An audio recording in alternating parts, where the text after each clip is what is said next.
Rais wa Jamhuri ya Muungano wa Tanzania Samia Suluhu Hassan ameshiriki sherehe ya kufunga mafunzo ya maafisa na wakaguzi wasaidizi 954 wa Jeshi la Polisi.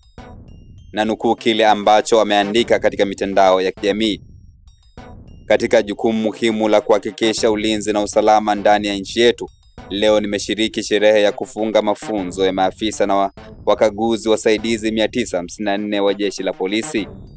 Idadi hii ni kubwa zaidi ya wahitimu kwa mara moja tangu kuanzishwa kwa chuo cha taaluma ya polisi, yani DPA mwaka 1961. Nimpongeze mkuu wa Jeshi la Polisi Inspector Generali Camillus Wambura kwa mafanikio haya ya kujivunia yanayolenga kuimarisha jeshi letu katika majukumu yake. Nimewapongeza na kuwaasa wahitimu kutumia ujuzi na uelewa waliopata kujibu changamoto za kiutendaji pamoja na kuchochea maboresho na mabadiliko ndani ya jeshi hilo.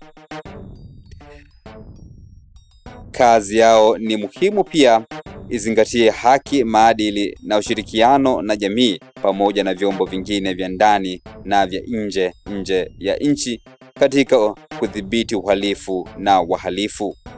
Mwisho wa kunukuu. Hayo ni maneno ambayo Rais wa Jamhuri ya Muungano wa Tanzania ameweza kuyachapisha katika mitandao au katika majukwaa mbalimbali ya mitandao ya kijamii. Jina langu ni DOK TV. Tafadhali subscribe na turn on notification kama ni mara yako ya kwanza kabisa kutembelea chaneli yetu ya KOA TV. Bye bye, ciao.